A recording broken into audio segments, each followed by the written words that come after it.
Oke, semua lagi libur kan ya? Jadi bisa agak panjang pelajarannya. Jadi hari ini tuh sistem waktu kita itu berdasarkan pergerakan planet-planet, pergerakan bulan-bulan kita ya, bulan kita, sama pergerakan bintang. Nah, jadi satu hari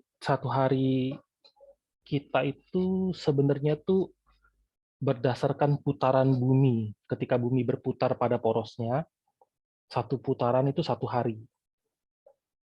Satu tahun itu ketika bumi memutari matahari satu keliling. Itu kalau nggak salah 365 seperempat hari. Jadi biasanya kan ada setiap 4 tahun kan ada penambahan apa namanya tahun kabisat ya. Nah, biasanya tanggal 29 Februari ditambahnya tahun kabisat. Nah, tapi kalau dulu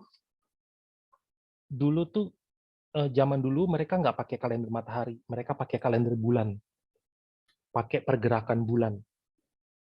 Nah, pergerakan bulan itu tuh nggak cocok sama pergerakan matahari. Jadi kalender bulan tuh nggak sama kalender matahari.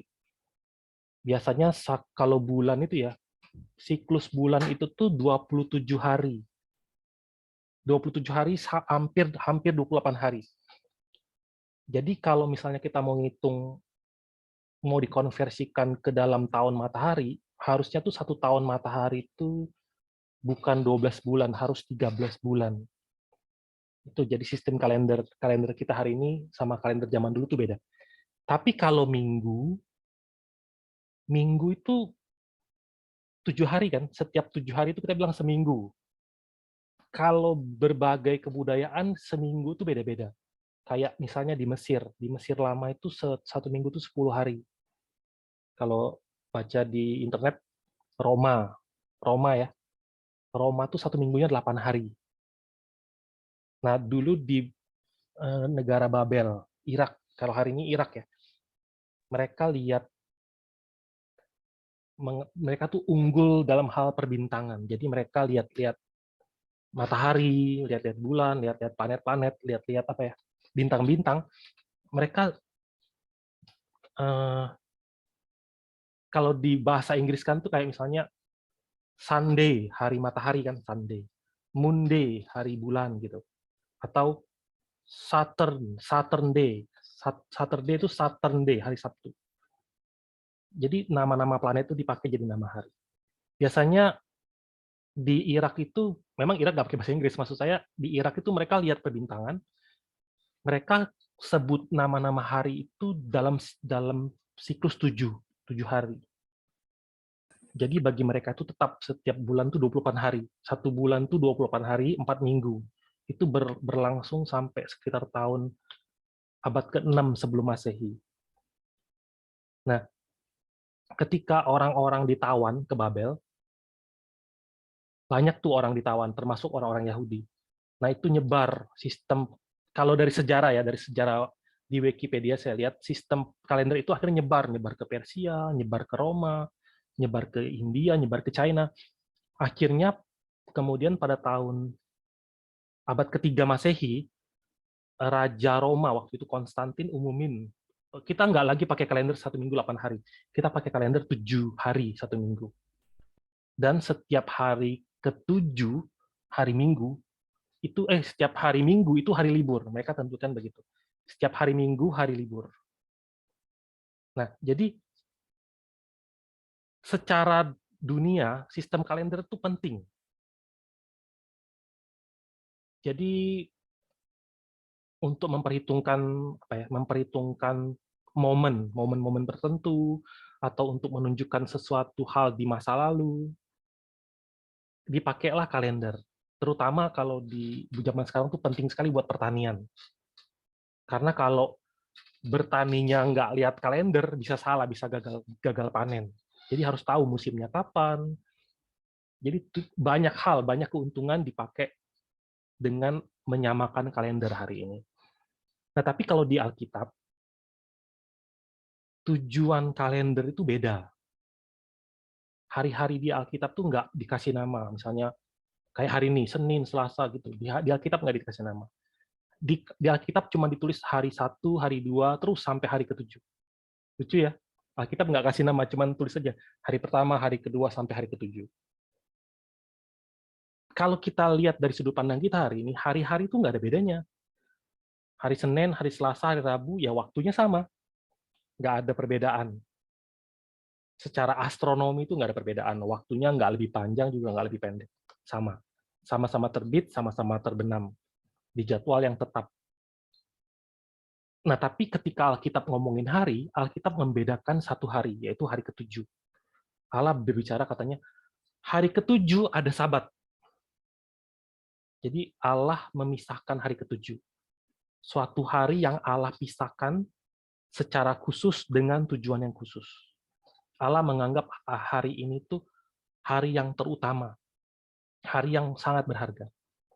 Nah, kita akan belajar tentang ini, hari Sabat ya. Kapan sih hari Sabat itu? Nah, hari Sabat itu kalau kita mau lihat di Alkitab ya, coba bisa tolong baca ini Imamat 23, 3 ayat 32 sama Nehemia 13 ayat 19.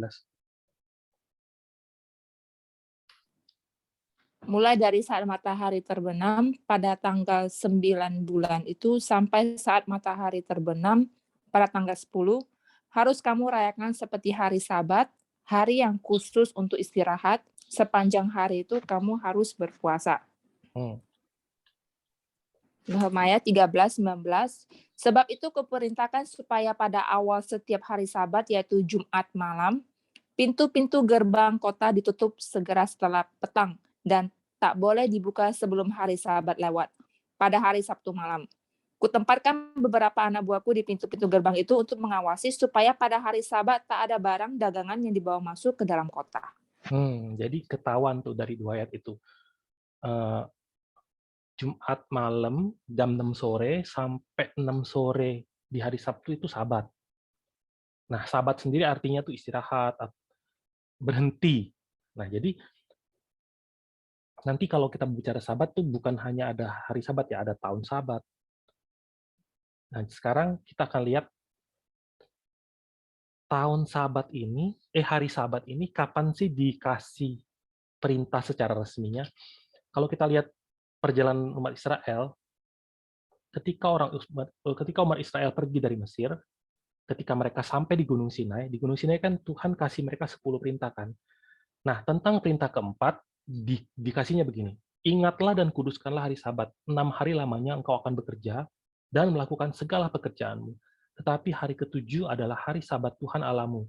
Maka jangan melakukan sesuatu pekerjaan, engkau atau anakmu laki-laki, atau anakmu perempuan, atau hambamu laki-laki, atau hambamu perempuan, atau hewanmu, atau orang asing yang di tempat kediamanmu.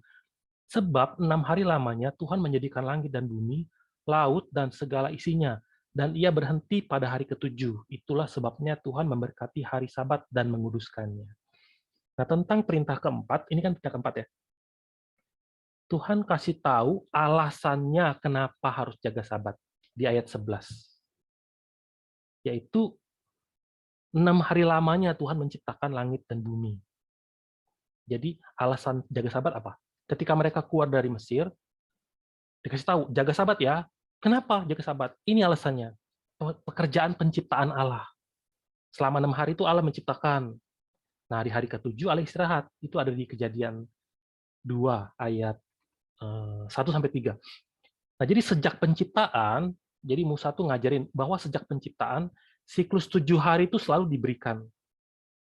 Nah, kita pun hari ini kalau kita baca Alkitab, Perjanjian Lama, itu kita bisa ketemu banyak sekali hal-hal yang berhubungan dengan 7.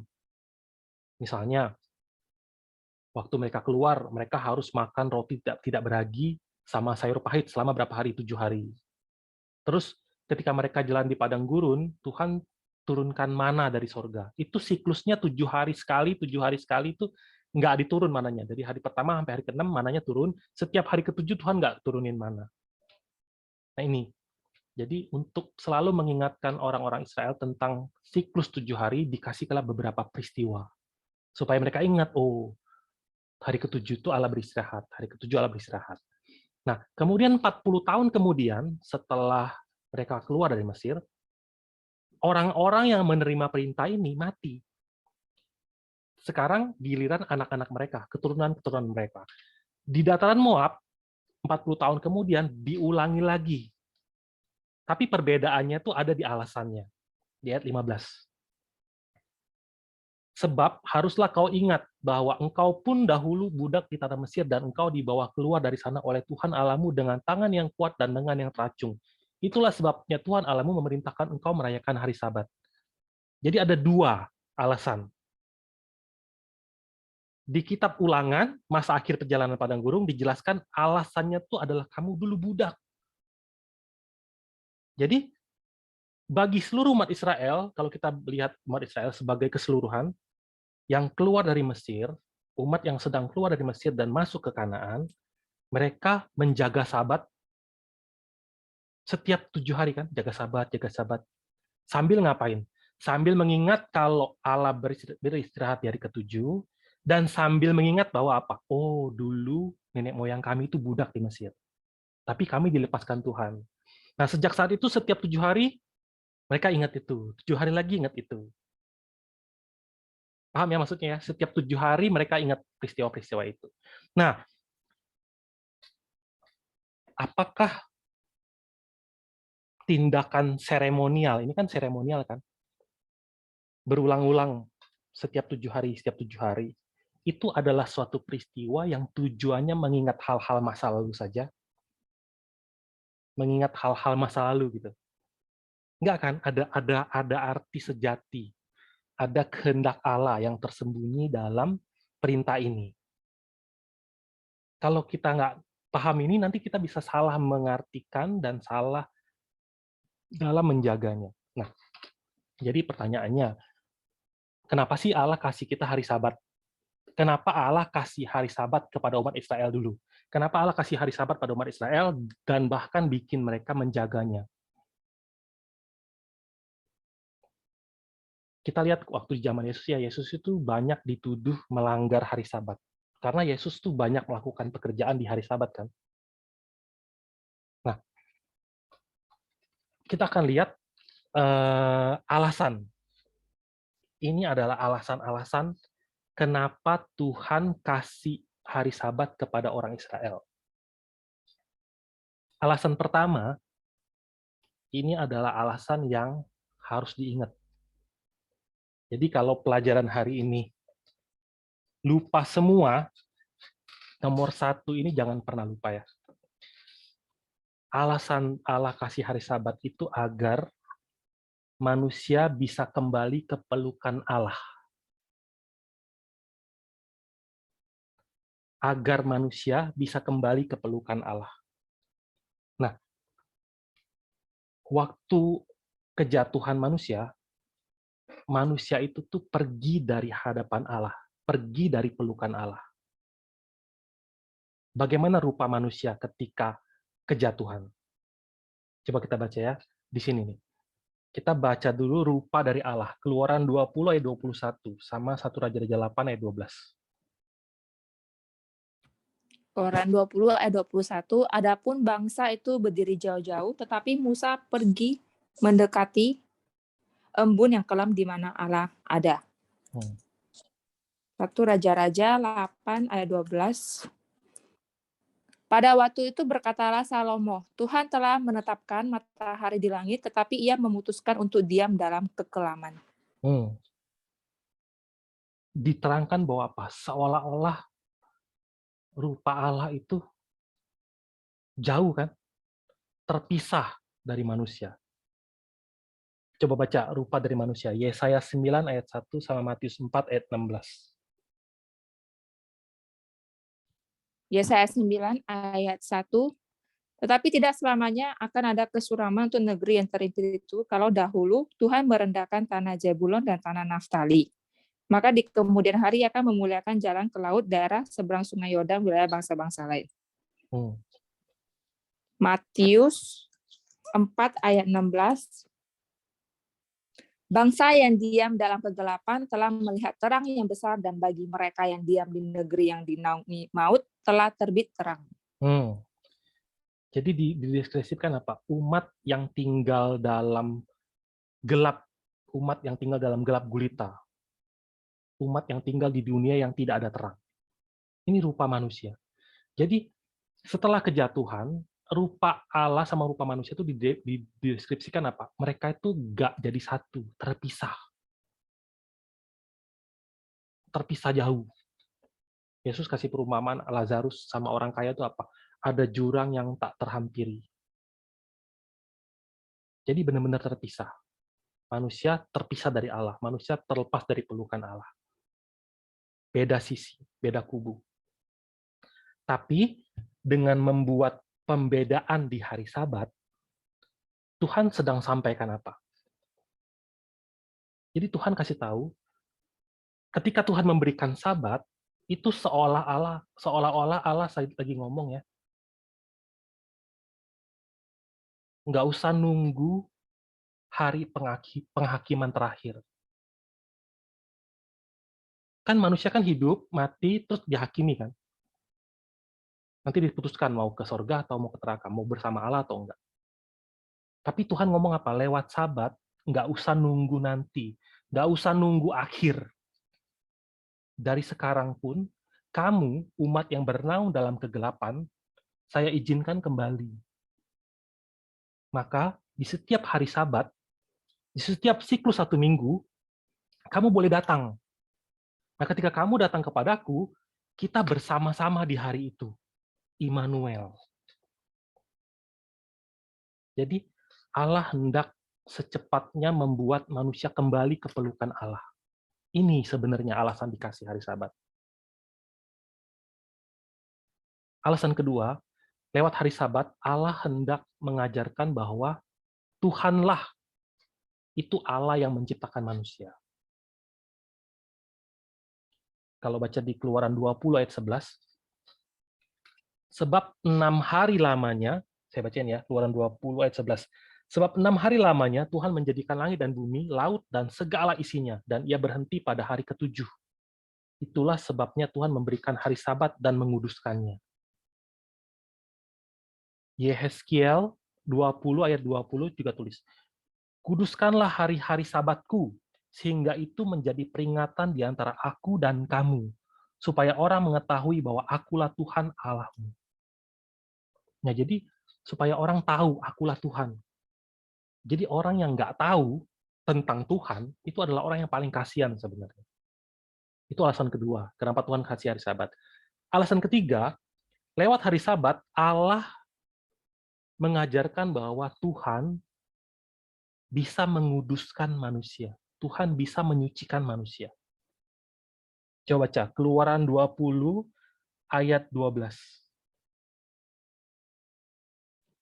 Keluaran 20 ayat 12, hormatilah ayahmu dan ibumu supaya lanjut umurmu di tanah.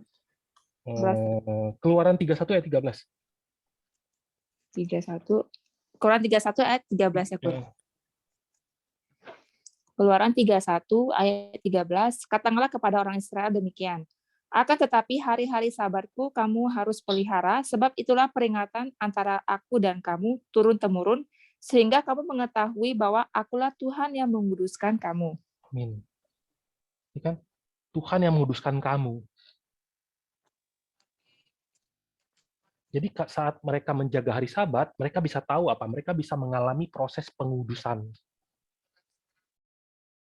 Nah, yang terakhir, lewat memberikan hari Sabat, Allah membuat manusia itu merindukan keadaan istirahat yang sejati. Jadi ketika mereka nggak melakukan pekerjaan apapun, itu bisa membuat mereka merindukan Sabat yang kekal. Nah, bagaimana caranya menjaga Sabat? Kalau kita lihat rincian-rincian tentang jaga hari Sabat, dicatat tuh di situ hari Sabat tuh nggak boleh bekerja. Contohnya ya, coba baca Keluaran 35 ayat 2 sampai 3.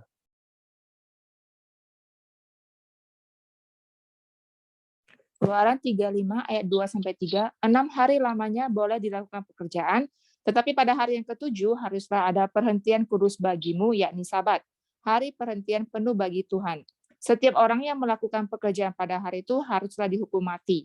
Janganlah kamu memasang api dimanapun dalam tempat kediamanmu pada hari Sabat. Jadi nggak boleh bekerja, nggak boleh membuat kayu api, banyak rinciannya banyak.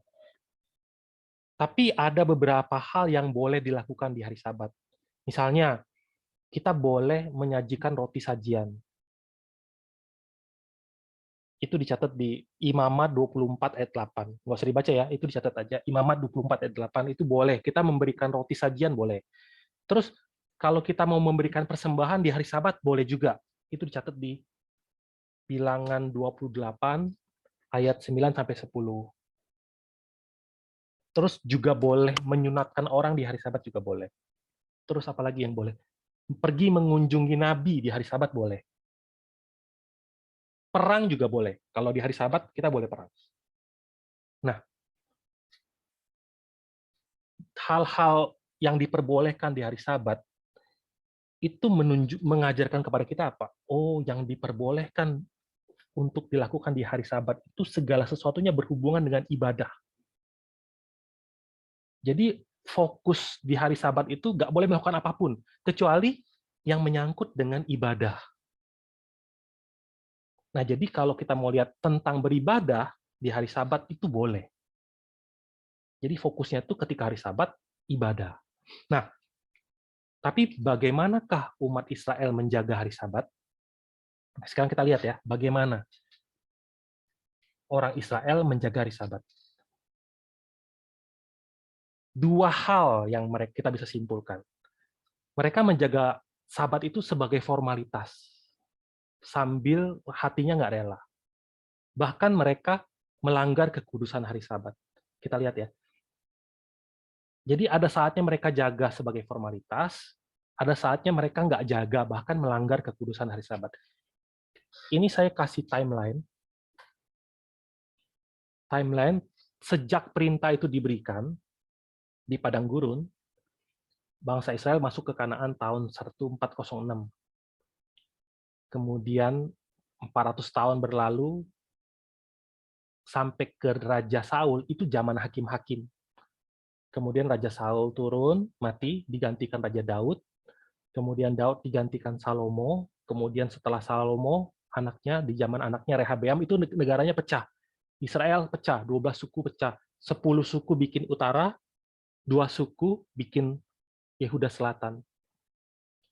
Yang utara hancur tahun 700-an oleh Asyur, yang selatan hancur oleh Babel, dibawa oleh Babel tahun 586.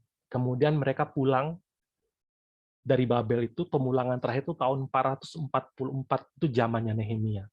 Jadi kalau teman-teman lihat ya, sejak perintah itu diberikan sampai mereka pulang, perintah pertama itu kan diberikan di Gunung Sinai ya, tahun 1446.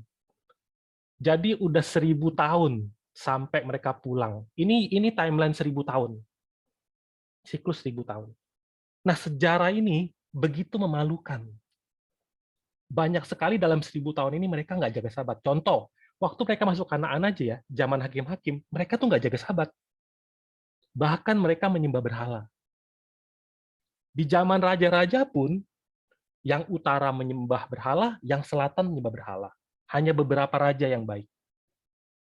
Nah, sekarang contoh kita baca ya. Coba baca Nehemia 13 ayat 15-nya aja. Tapi nanti teman-teman boleh baca sampai ayat 22. Ini kita baca ayat 15-nya aja. Nehemia 13 ayat 15. Pada masa itu kulihat di Yehuda orang-orang menggirik memeras anggur pada hari Sabat. Pula orang-orang yang membawa berkas-berkas gandum dan memuatnya di atas keledai, juga anggur, buah anggur, dan buah ara, dan berbagai muatan yang mereka bawa ke Yerusalem pada hari Sabat. Aku memperingatkan mereka ketika mereka menjual bahan-bahan makanan. Hmm. Jadi di ini kapan Nehemia? Ini tahun 444 setelahnya.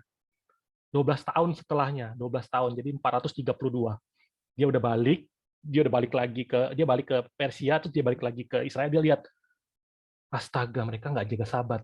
Kalau baca terus ya, ada orang jualan nunggu di luar. Jadi mereka udah terbiasa jual beli di hari Sabat. Jadi selama 1000 tahun ini ya, banyak kali mereka nggak jaga Sabat. Jadi hati mereka yang tadi kita pelajarin, hati Tuhan yang tadi kita pelajarin tentang, oh Tuhan mau mereka kembali ke dalam pelukan Allah. Setiap 1 minggu kamu kembali ke hadapanku, itu nggak pernah ada. Mereka nggak pernah ngerti itu. Mereka nggak pernah tahu bahwa mereka tuh bisa dikuduskan oleh Allah. Mereka nggak bisa tahu kalau Allah itulah yang menciptakan mereka. Jadi mereka, kalaupun mereka jaga Sabat, mereka jaga Sabatnya di mana? Formalitas. Coba baca Amos 8 ayat 5. Amos 8 ayat 5, dan berpikir, bilakah bulan baru berlalu supaya kita boleh menjual gandum, dan bilakah hari Sabat berlalu supaya kita boleh menawarkan terigu dengan mengecilkan eva dan membesarkan silka, berbuat curang dengan neraca palsu. Jadi sambil menjaga Sabat tuh mikir, kapan Sabat selesai, saya mau jualan nih. Atau kalau kita lagi di gereja, kita dengerin khotbah, lama banget nih pendeta khotbah, gue mau pulang nih. Coba baca lagi. Yesaya 1 ayat 12 sampai 13. Yesaya 1 ayat 12 sampai 13, apabila kamu datang untuk menghadap di hadiratku, siapakah yang menuntut itu daripadamu bahwa kamu menginjak-injak pelataran bait suciku? Jangan lagi membawa persembahanmu yang tidak sungguh, sebab baunya adalah kejijikan bagiku. Kalau kamu merayakan bulan baru dan Sabat atau mengadakan pertemuan-pertemuan, aku tidak tahan melihatnya karena perayaanmu itu penuh kejahatan. Iya, jadi dirayakan. Datang. Menginjak pelataran bait suci. Bawa persembahan nggak? Bawa. Tapi kalau baca di Yesaya 1 ayat 14, saya bacain ya. Perayaan-perayaan bulan barumu dan pertemuan-pertemuanmu yang tetap, aku benci melihatnya. Semuanya itu menjadi beban bagiku. Aku telah payah menanggungnya. Coba baca lagi, Yehezkiel 20 ayat 21. Yeskiel 20 ayat 21, tetapi anak-anak mereka memberontak terhadap aku. Mereka tidak hidup menurut ketetapan-ketetapanku dan tidak melakukan peraturan-peraturanku dengan setia. Sedang manusia melakukannya akan hidup. Mereka juga melanggar kekudusan hari-hari Sabatku, maka aku bermaksud mencurahkan amarahku ke atas mereka untuk melampiskan murkaku kepadanya di padang gurun. Maka atas segala sesuatu yang terus dilakukan berulang-ulang, maka lewat Nabi Hosea, Tuhan ngomong apa? Di Hosea 2 ayat 10, saya bacain ya. Hosea 2 ayat 10. Aku akan menghentikan segala kegirangannya, hari rayanya, bulan barunya, dan hari Sabatnya, dan segala perayaannya. Tuhan bilang, aku akan hancurin semua. Sampai mereka dibuang ke Babel, alasan mereka sampai dibuang ke Babel itu mereka nggak jaga tahun Sabat. Kita akan bahas itu nanti ya. Nah, jadi sejarah yang dicatat ini begitu memalukan sebenarnya. Di setiap zaman, manusia jaga Sabat itu tanpa mengerti tujuan diberikannya perintah itu. Kita akan lihat hubungan. Kan 10 perintah Allah itu kan sebenarnya ngomongin tentang Yesus kan. 10 perintah Allah itu ngomongin Yesus. Kita akan lihat perintah keempat sama Yesus itu hubungannya apa. Apa sih yang Yesus lakukan pada hari Sabat? Kalau baca di Matius 12 ayat 9, ini ceritanya ada, Matius 12 ya, ayat 9 sampai 13, cerita tentang Yesus tuh diuji. Karena mereka pengen tahu. Yesus terkenal suka nyembuhin orang di hari Sabat. Coba kita tes katanya. Coba baca ya, Matius 12 ayat 10. Matius 12 ayat 10. Di situ ada seorang yang mati sebelah tangannya. Mereka bertanya kepadanya, bolehkah menyembuhkan orang pada hari Sabat? Maksud mereka ialah supaya dapat mempersalahkan dia. Jadi memang mereka tuh cari-cari kesempatan buat menyalahkan Yesus. Atas nama apa? Hari Sabat. Atas nama perintah hari Sabat nggak boleh bekerja. Mereka nggak ngerti tujuan perintah Sabat itu apa, tapi mereka tahu cara menjalankannya seperti ini. Hari Jumat sampai hari Sabtu jam 6 sampai jam 6 nggak boleh kerja. Tahu. Sama kayak kita hari ini, kita tahu hari Minggu kita harus ke gereja. Kalau di gereja saya jam 10.30 ke gereja. Anak saya paksain ke gereja. Mungkin mereka nggak ngerti kenapa sih kita ke gereja. Tapi mungkin mudah-mudahan nanti mereka udah gede, mereka jadi sadar. Nah, terus Yesus jawab apa? Kalau kamu punya binatang peliharaan itu jatuh di hari Sabat, kamu tolong nggak? Pasti tolong kan? Manusia itu lebih berharga daripada binatang. Nah, setelah itu Yesus sembuhkan orang itu. Reaksi mereka bagaimana? Coba baca ayat 14-nya. Ayat 14. Matius 12 ayat 12-14. Matius 12:14, lalu keluar orang-orang Farisi itu dan bersekongkol untuk membunuh dia. Nah, mereka jadinya mau ngapain? Mau bunuh Yesus. Mereka mau bunuh Yesus. Di Yohanes 5 ayat 8 sampai 9. Coba baca deh, Yohanes 5 ayat 8 sampai 9. Ini cerita tentang orang yang sakit selama 38 tahun. Yohanes 5 ayat 8 sampai 9, kata Yesus kepadanya, "Bangunlah, angkatlah tilammu dan berjalanlah."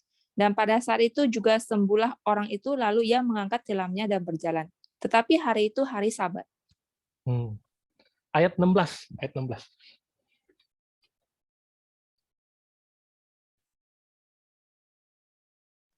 Yohanes 5 ayat 16, dan karena itu orang-orang Yahudi berusaha menganiaya Yesus karena ia melakukan hal-hal itu pada hari Sabat. Kalau yang tadi mau membunuh Yesus, ini mereka mau menganiaya Yesus. Mereka mau pukulin kali atau mau ngapain, nggak tahu. Sampai di ayat 17, Yesus bilang apa? Bapakku bekerja sampai hari ini, makanya aku bekerja juga. Apa alasan Tuhan Yesus ngomong seperti itu? Allah tuh bekerja, aku pun bekerja. Ketika Adam di Taman Eden berbuat dosa, dia makan pohon pengetahuan baik dan jahat. Waktu itu Allah berseru. Allah tidak diam saja. Allah berseru mencari Adam. Memanggil Adam. Adam, di manakah engkau? Kenapa? Karena sejak saat itu Sabatnya hancur. Pecah. Rusak. Hari Sabat itu rusak. Taman Eden, Taman Sukacita. Hancur. Karena ketidakpercayaan yang dilakukan oleh Adam dan Hawa. Makanya sepanjang sejarah Allah hendak memulihkan Sabat. Sabat, ketika Allah beristirahat, Adam dan Hawa ada di Taman Eden bersama-sama dengan Allah, itu istirahat. Immanuel terjadi di Taman Eden. Tapi firman Allah tidak tetap dijaga oleh Adam dan Hawa. Jadi waktu itu apa? Terpisah keadaannya. Walaupun secara fisik mereka sama-sama di Taman Eden, hatinya sudah tercuri oleh ular. Jadi sudah terpisah. Maka demi memulihkan itu, Allah selalu bekerja. Coba baca Mazmur 121 ayat 3 sampai 5. Mazmur 121 ayat 3 sampai 5, ia takkan membiarkan kakimu goyah. Penjagamu tidak akan terlelap. Sesungguhnya tidak terlelap dan tidak tertidur penjaga Israel. Tuhanlah penjagamu, Tuhanlah naunganmu di sebelah tangan kananmu. Sampai 8 deh.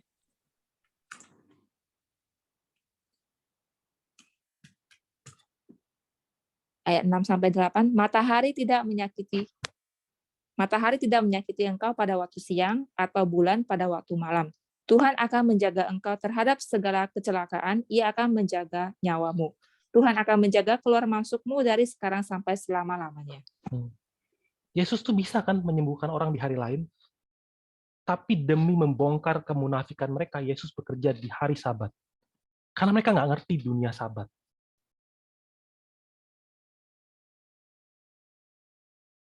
Yesus makin banyak bekerja di hari Sabat, makin dia menerima banyak penganiayaan. Tapi dia nggak pernah berhenti menyerah dan terus bekerja. Kenapa? Untuk memulihkan manusia kembali ke dalam pelukan Allah. Bahkan Yesus sampai ngomong apa? Anak manusia itu tuan atas hari Sabat. Coba baca deh. Matius 12 ayat 8. Satu aja, Matius 12 ayat 8. Matius 12 ayat 8, karena anak manusia adalah Tuhan atas hari Sabat. Yesus jawab begitu kan. Hari Sabat yang diberikan peraturannya dari zaman Musa dulu, kata Yesus, dari ribuan tahun yang lalu, itu tuh cuma bayangan. Itu cuma buat ngelatih kalian untuk ngapain? Kenal aku. Aku ini wujud aslinya. Kalian dilatih setiap minggu tuh tujuannya mau ngapain? Kembali kepada Allah. Di hari itu kamu bisa bersama-sama dengan Allah. Immanuel. Nah, sekarang dengan datang sebagai manusia, Immanuel tuh benar-benar genap loh. Allah menjadi manusia, Yesus Kristus lahir sebagai manusia, hidup bersama-sama dengan mereka. Kalau Yohanes 1 ayat 14, diam di antara kita. Hari itu tuh genap. Tapi nggak ada satu orang pun yang kenalin dia. Kalau baca Matius 12 sebelumnya ya, sebelum ayat 8 ya, baca deh ayat 1 sampai 6. Matius 12 ayat 1 sampai 6. Matius 12 ayat 1 sampai 6. Pada waktu itu, pada hari Sabat, Yesus berjalan di ladang gandum. Karena lapar, murid-muridnya memetik bulir gandum dan memakannya. Melihat itu, berkatalah orang-orang Farisi kepadanya, "Lihatlah murid-muridmu berbuat sesuatu yang tidak diperbolehkan pada hari Sabat." Tetapi jawab Yesus kepada mereka, "Tidakkah kamu baca apa yang dilakukan Daud ketika ia dan mereka yang mengikutinya lapar? Bagaimana ia masuk ke dalam rumah Allah dan bagaimana mereka makan roti sajian yang tidak boleh dimakan, baik olehnya maupun oleh mereka yang mengikutinya, kecuali oleh imam-imam. Atau tidakkah kamu baca dalam kitab Taurat bahwa pada hari-hari Sabat, imam-imam melanggar hukum Sabat di dalam bait Allah, namun tidak bersalah? Aku berkata kepadamu, di sini ada yang melebihi bait Allah." Yesus jawab, di sini ada yang melebihi bait Allah. Yesus kasih tahu mereka, kalian tuh nggak ngerti. Dulu Daud, waktu dia lari dari Saul, dia lari ke Rama, dia lari ke Gibea. Waktu dia lari ke Nob, dia kelaparan, dia minta, ada makanan nggak? Imam waktu itu bilang apa? Nggak ada, cuma ada roti kudus. Roti kudus tuh nggak boleh dimakan kan selain oleh imam. Daud bilang apa? Nggak apa-apa, kasih saya. Yesus jelasin lagi. Tapi mereka menggunakan segala sesuatu yang Yesus kerjakan sebagai alasan untuk menghakimi dia. Peraturan yang Tuhan berikan, 10 perintah Allah yang Tuhan berikan, agar manusia mengenal Allah, dipakai untuk menghakimi Allah. Jadi, seminggu sekali, setiap Sabat, kamu akan kembali kepada Tuhan, akan hidup bersama dengan Tuhan. Supaya tujuan akhirnya apa? Dilatih seminggu-seminggu begitu. Supaya tetap bersama dengan Tuhan selama-lamanya, senantiasa, kekal. Kapan itu terwujud? Waktu Yesus datang kan? Waktu Yesus datang Immanuel kan? Tapi kenapa mereka nggak mau mengenal Yesus? Tidak bisa mengenal Yesus? Karena di dalam hatinya mereka tuh tidak pernah mau bersama dengan Allah. Makanya Yesus ngomong apa di Alkitab? Bangsa ini memuliakan aku dengan bibirnya, tapi hatinya jauh daripadaku. Karena memang hatinya nggak pernah mau sama Allah. Jadi diberikan kebebasan untuk datang seminggu sekali kepada Allah pun itu dianggap beban. Jadi kalau kita diberikan hari Tuhan, hari ini kan kita hari Minggu kan, itu juga bayangan. Bayangan untuk apa? Dengan kita menjaga hari Tuhan, hari Minggu, itu tuh kita bisa bertemu dengan Allah, bertemu dengan firman Allah. Bertemu dengan apa? Yesus kan. Harapannya nanti apa? Bisa bertemu dengan Tuhan yang datang kembali. Kalau kita nggak mengerti tentang hari Sabat yang adalah bayangan, bagaimana kita bisa mengerti wujud aslinya? Maka ketika kita memiliki hati, kalau di hari-hari biasa kita memiliki hati untuk bersama dengan Allah, maka kita akan beribadah di hari yang ditentukan Allah dengan sangat spesial. Maka ketika Allah datang kembali, Allah pasti akan membuat kita mengenali Dia. Mengenali Tuhan atas hari Sabat. Kita masing-masing introspeksi hari ini. Kita ke gereja hari Minggu ngapain jaga Sabat? Sekarang sebagai kesimpulan, saya akan bahas tentang tahun Sabat dan tahun Yobel ya. Hari Sabat itu kan siklusnya 7 hari. Ada lagi namanya tahun Sabat. Tahun Sabat itu adalah tahun ke-7. Setiap siklus 7 tahun. Ada beberapa peraturan yang harus dijaga ketika tahun Sabat datang. Yang pertama, tahun Sabat mereka nggak boleh bercocok tanam. Artinya tanah harus dibiarkan istirahat. Nggak boleh bajak, nggak boleh tanam, nggak boleh menuai sepanjang tahun itu.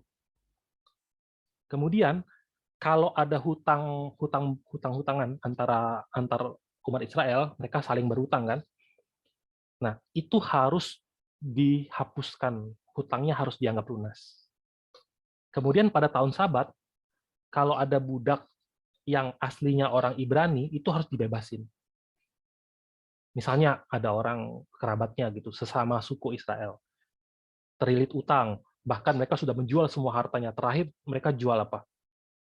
Menjual kebebasan mereka sebagai budak.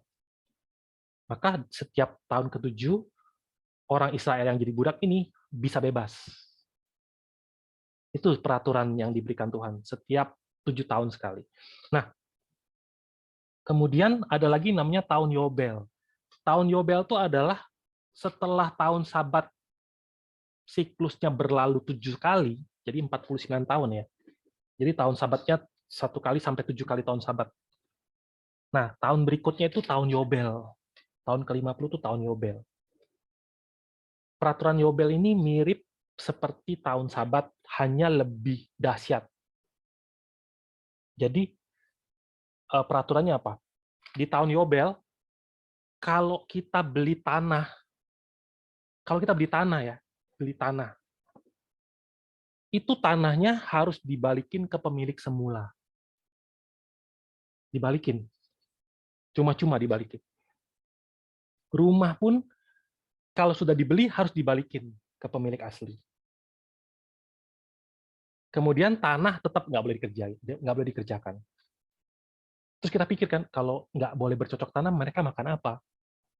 Tuhan kasih tahu, nanti setiap kali ada tahun di mana mereka nggak boleh bekerja, Tuhan pasti kasih berkat 2 kali lipat atau 3 kali lipat, supaya mereka bisa makan. Tapi yang terjadi apa?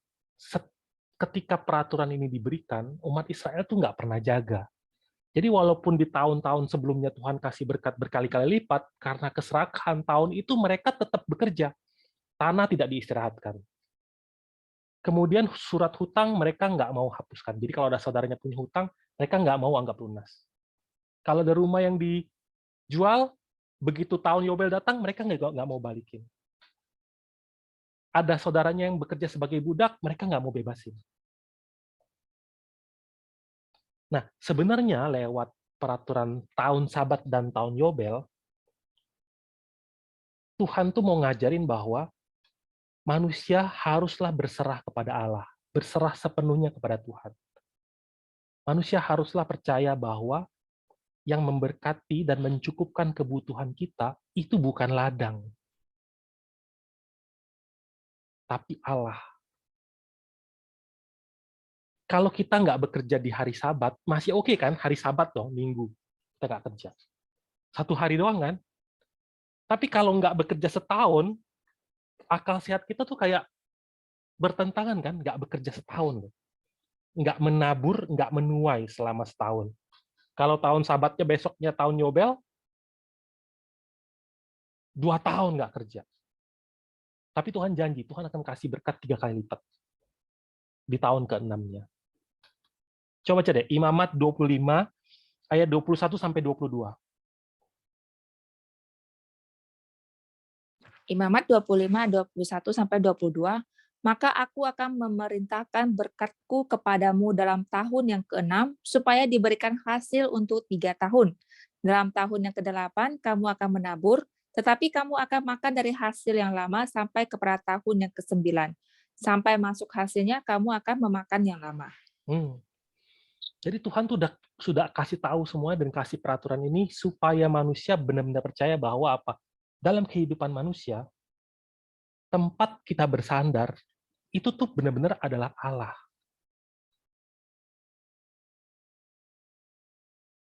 Tapi ketika mereka melaksanakannya, yang terjadi apa? Coba baca, Ulangan 15 ayat 9. Ulangan 15 ayat 9, hati-hatilah supaya jangan timbul di dalam hatimu pikiran dursila. Demikian, sudah dekat tahun ke-7, tahun penghapusan hutang, dan engkau menjadi kesal terhadap saudaramu yang miskin itu, dan engkau tidak memberikan apa-apa kepadanya. Maka ia berseru pada Tuhan tentang engkau, dan hal itu menjadi dosa bagimu.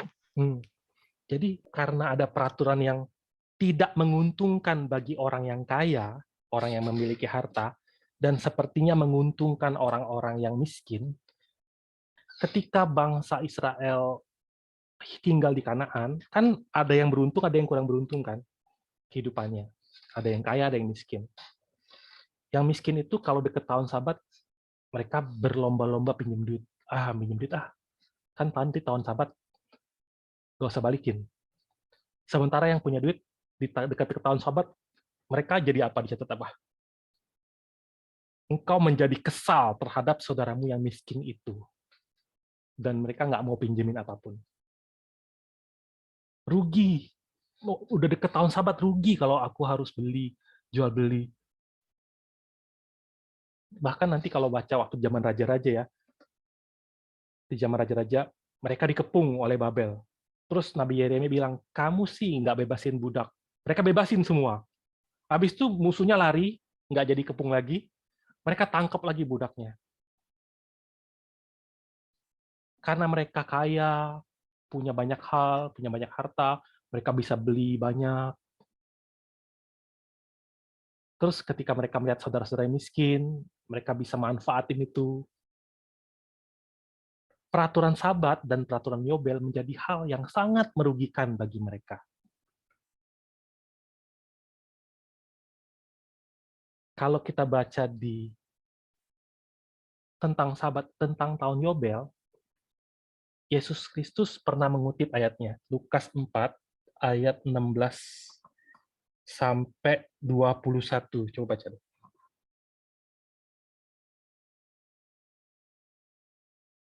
Lukas 4 ayat 16 sampai 21, ia datang ke Nazaret tempat ia dibesarkan, dan menurut kebiasaannya pada hari Sabat ia masuk ke rumah ibadah. Lalu berdiri hendak membaca dari Alkitab. Kepadanya diberikan kitab Nabi Yesaya, dan setelah dibukanya, ia menemukan nas, di mana ada tertulis, Roh Tuhan ada padaku, oleh sebab ia telah mengurapi aku, untuk menyampaikan kabar baik kepada orang-orang miskin, dan ia telah mengutus aku untuk memberitakan pembebasan kepada orang-orang tawanan, dan penglihatan bagi orang-orang buta, untuk membebaskan orang-orang yang tertindas, untuk memberitakan tahun rahmat Tuhan telah datang. Kemudian ia menutup kitab itu, memberikannya kembali kepada penjabat, lalu duduk. Dan mata semua orang dalam rumah ibadat itu tertuju kepadanya. Lalu ia memulai mengajar mereka. Katanya, pada hari ini, genaplah nas ini sewaktu kamu mendengarkannya. Yesus bilang apa? Genap tahun pembebasan, di mana orang buta bisa melihat, orang-orang tawanan dibebaskan, orang-orang tertindas dibebaskan, tahun rahmat Tuhan. Ini genap. Jadi sebetulnya ya lewat tahun Sabat dan tahun Yobel, Tuhan tuh mau ngasih tahu bahwa apa? Kalian lihatlah saudara-saudara kalian yang miskin. Mereka begitu miskinnya, tanah mereka nggak punya tanah. Rumah mereka nggak punya rumah. Kebebasan pun mereka nggak punya. Mereka jual kebebasan itu untuk bekerja, untuk mendapatkan makanan. Apa yang paling mereka nantikan dalam hidup ini? Yang paling mereka nantikan itu adalah istirahat. Keadaan mereka sekarang tidak lebih baik ketika zaman perbudakan di Mesir. Mereka nggak punya tanah, mereka nggak punya tempat tinggal, mereka nggak punya kebebasan. Maka yang mereka nantikan apa? Kapan tahun Sabat datang? Kapan tahun Yobel datang? Kalau kalian yang kaya-kaya lihat, ngertilah hati mereka. Kemudian Yesus Kristus datang. Ada kan orang-orang yang kaya di waktu itu atau yang merasa mereka kaya? Ada kan? Terus Yesus Kristus bilang apa? Kalian semua itu budak. Mereka bilang, kami bukan budak. Coba baca deh, Yohanes 8 ayat 31 sampai 33. Yohanes 8 ayat 31 sampai 33. Maka katanya kepada orang-orang Yahudi yang percaya kepadanya, jikalau kamu tetap dalam firman-Ku, kamu benar-benar adalah murid-Ku, dan kamu akan mengetahui kebenaran, dan kebenaran itu akan memerdekakan kamu. Jawab mereka, kami adalah keturunan Abraham dan tidak pernah menjadi hamba siapapun. Bagaimana engkau dapat berkata kamu akan merdeka? Jadi Yesus ngomong apa? And the truth will make you free. Akan bikin kamu bebas. Mereka bingung, bebas. Bebas dari apa? Kami nggak merasa terkekang kok hari ini. Kalau baca ayat 34, Yesus ngomong apa? Aku berkata kepadamu, sesungguhnya setiap orang yang berbuat dosa adalah hamba dosa. Setiap manusia yang berbuat dosa adalah hamba dosa. Kecuali anak manusia memerdekakan kamu dari dosa, kamu akan selamanya dalam perbudakan dosa. Jadi lewat ada yang kaya, ada yang miskin, Tuhan Yesus mau ngajarin apa sih? Tuhan mau ngajarin apa sih? Kenyataan kehidupan manusia. Mereka punya tanah, punya harta, punya kebebasan diri, punya, sepertinya punya. Sampai kapan? Sampai mereka mati. Kata Mazmur, tulisnya apa? Apa harga yang harus dibayar? Terlalu mahal harganya. Jadi, di dalam rincian peraturan, di dalam rincian perintah keempat di dataran Moab, dikasih tahu apa? Kalian harus jaga Sabat. Kenapa? Karena ingatlah, kamu dulu budak di Mesir. Kalian tuh budak di Mesir. Maka hari ke-7, jaga Sabat. Itu artinya apa? Selama 6 hari, manusia bekerja kan? Tapi di hari ke-7 ada Sabat. 6 hari itu apa? 6 hari itu sebenarnya adalah waktu di mana Allah menyertai manusia dalam seluruh kehidupan manusia. Allah bekerja, Allah berikan berkat, Allah lindungi, Allah bimbing, Allah atur, Allah pelihara. Untuk apa semuanya itu? Kalau kita pikir ya, kapan sih Allah membimbing kita? Kapan Allah melindungi kita? Bukankah selama hidup kita, sejak kita lahir sampai hari ini, banyak hal yang telah kita lalui kan? Banyak hal yang kita bisa saksikan pemeliharaan Allah. Ujung-ujungnya untuk apa? 1 sampai 6, 6 hari. Kalau seminggu tuh kan 1 sampai 6, terus hari ke-7 kan? 6 hari itu tuh sebenarnya gambaran dari apa? 6 hari itu gambaran dari seluruh kehidupan manusia. Dari mulai kita lahir sampai kita mati, itu 6 hari. Kita bekerja selama 6 hari, ujung-ujungnya buat apa? Supaya bisa masuk ke hari ke-7. Jadi seluruh kehidupan kita, tujuan akhirnya itu untuk apa? Untuk hari ke-7 itu. Makanya Tuhan selalu bilang, ingat, kamu itu budak. Tapi, kalau kalian ngerti situasi kamu itu budak, kalian akan menantikan tahun Yobel, akan menantikan tahun Sabat, akan menantikan hari Sabat. Makanya, lewat kita hidup di dunia ini, tujuan terakhirnya itu supaya apa? Bertemu dengan Allah. Bersama-sama dengan Allah. Di hari ke-7 itu. Tapi kebalik. Manusia mau jaga Sabat, demi apa? Demi 6 hari. Tuhan, saya datang hari ke-7. Saya datang nih ya, tolong berkati hari 1 sampai hari ke-6. Jadi fokus hidupnya buat apa? Buat 6 hari itu. Manusia datang beribadah kepada Tuhan, yang dicari apa? Kehidupan dunia. Kebalik kan?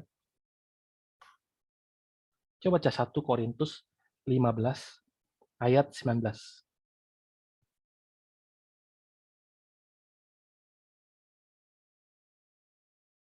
1 Korintus 15 ayat 19. Jikalau kita hanya dalam hidup ini saja menaruh pengharapan pada Kristus, maka kita adalah orang-orang yang paling malang dari segala manusia. Paling malang katanya. Yang benar bagaimana? Ayat 20.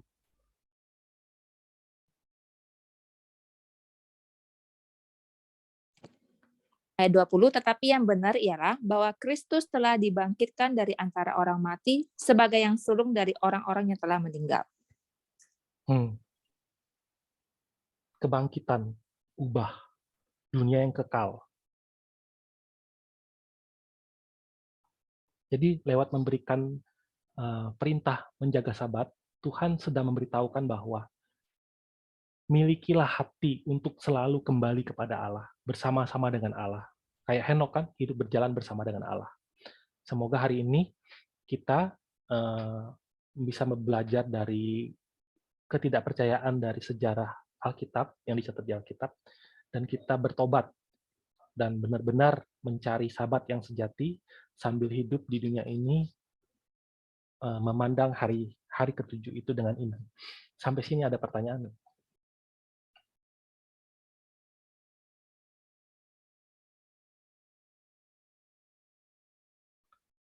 Nggak ada ya?